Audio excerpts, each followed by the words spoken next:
Hi, thank you. I want to start today with asking you a question. What do you think is the secret to good health? Anybody? Yes? Peace of mind. Peace of mind. I like that. Yes, I love that. I love the energy in this room. Because so often I think we get bombarded with stuff on social media and marketing, and it's the next thing, it's the next supplement, isn't it? It's the creatine or the red light masks. Or quite often there isn't a secret to good health, it's perimenopause and there's nothing we can do about it. But what I want to say to you today is that the secret to your good health is something that your body already knows, but you might not yet be listening to it. So I want to tell you my story back to my own health, and I hope that it will inspire you as well. So here I am a long time ago. So if we go back 20-something years, I was working in the city, had a corporate career at a software company. It was a fast-paced lifestyle. We worked hard. We also played hard. We had a lot of fun. I thought I was doing everything right for my health. On the surface, I looked pretty healthy. I didn't have any diagnosed health problems. I ate reasonably well around the caffeine and the chocolate, biscuits, the alcohol. I had a gym membership. I went running. But somewhere along the line, things caught up with me. And before I knew it, I was suddenly in hospital with heart palpitations and required to take a little look at what was going on in my life. I noticed at that stage as well that whilst I thought I was pretty healthy, I was avoiding quite a lot of different foods. Like so many things I cut out of my diet because they upset my digestion. And also my energy levels were not those of what I expected someone in their 20s. I remember sitting in meetings that were maybe a bit tedious and digging my fingernails into the palms of my hands just to keep myself awake. So we live in a society that rewards perseverance, performance, output. And these things often come at the expense of rest, reflection, and self-care. And so I realized now that my body was speaking to me, but I was still in my 20s then, and I was still in that stage of my life, and I didn't recognize at that moment in time. And so I pushed on. I started working with a nutritionist. I changed my diet. I cut even more things out of my diet. I fixed my gut. I started to feel a lot better. I put more things in. I made sure that self-care schedule was really robust. But what I recognize now is really, it was what I call cereal box self-care. It had all the things on the label, but it wasn't really doing the job. So we've got chapter 2. So this is me. When I was 31, I had my first son. This is actually my second son. I had my first son. I realized that life wasn't compatible with that kind of corporate career, and I wanted to do something different. It was time for a change, and of course, the obvious choice for me was to retrain in nutrition. I love nutrition. It had fixed my failing body, and I wanted to spread that out into the world for everybody else. And so I started training in nutrition. I was doing so much, and I never really realized it. So much in my life had changed. I had a newborn baby.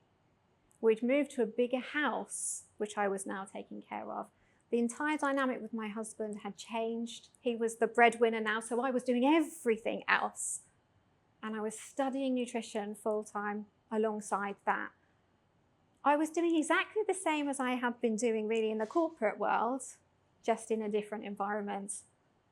And lo and behold, I started to get those health symptoms again. I started to get the fatigue. I mean, I had a newborn baby, so some of that's normal. But on top of that, I started to get the niggles again with my digestion. And again, rather than listen to those, take a message, change some things in my life, I decided to double down. I was studying now nutrition. I was a walking, living, breathing figure of it. I did all the things. I ate so well. And yet, if I made one slip up, if I ate the wrong thing or had one night out or dared to do something different, my whole body reacted. So I was just spinning all the plates, doing all the things. So again, you would think at this point, maybe I would take a little look at life and think about doing something different. And I did. So that's when we get to chapter 3. I decided to move the entire family to the north of Sweden, to a little rural village up there. Okay? I thought, finally, this is what we need. My husband can stop his work, which is a stress and a financial, we have a financial strain there. I thought, finally here, without that, we're in nature, everything's a bit calmer. I'll have time then, finally, to cook all the right foods that I need to make my body work properly. I'll have time to sleep properly and exercise properly. Everything's going to fall into place. It didn't. All I've done is taken all of my problems with me to the north of Sweden in the middle of COVID, when I had no support network around me. This was almost really a breaking point for me. I was trying and trying and trying and pushing and pushing. I never gave up hope. I was always just that one change away from fixing everything that was wrong. But there, I reached a point where I couldn't do it any longer. What I didn't recognize in my body was these symptoms that I was having were really messages for me. I had debilitating migraines, and yet the second that I could push through them with enough Nurofen, I carried on. But that wasn't my body saying that it needed more Nurofen or more nutritional supplements. It was asking me to stop, to slow down and look at where my life was going. The pain I had in my back and my neck, it wasn't because I needed a better exercise regime to do my stretches more perfectly. It was my body's way of saying, I need to spread the load. So my body had been talking to me constantly. I just hadn't been listening. What moving to the north of Sweden did give me, though, in a way, was the solution to my problems, just not perhaps in the form I'd anticipated. Nature became my regulator. It got way too much in the house. I was there alone with the kids, with my husband for support, homeschooling, trying to run it all. It all got too much. And so I went outside. I went outside into nature. And you know what? There's no laundry to do out in nature. There's no washing up. There's no cooking. There's no cleaning. There's no homeschooling either, or nutrition reports to write. There's just nature. And for the first time in I don't know how long, finally, I started to have some time to feel back into my own body. Things slowed down in nature. I was walking daily. I couldn't bear to be in the house, so I went outside and I slowed down. I started to discover that power and started to be able to reflect on what was going on for me. Ultimately, what I recognized eventually was that I was in the wrong relationship. It was not a healthy relationship, and neither was the relationship that I had with myself. I was being a mother, a carer, a people pleaser, a martyr. I was the victim of circumstance. These were not behaviors that were going to help me in the long run, and I had to make some big decisions. And so that's what I did. So what I want to ask you now, as we're all in this lovely room with a moment of peace and quiet, is how connected do you feel to your body right now?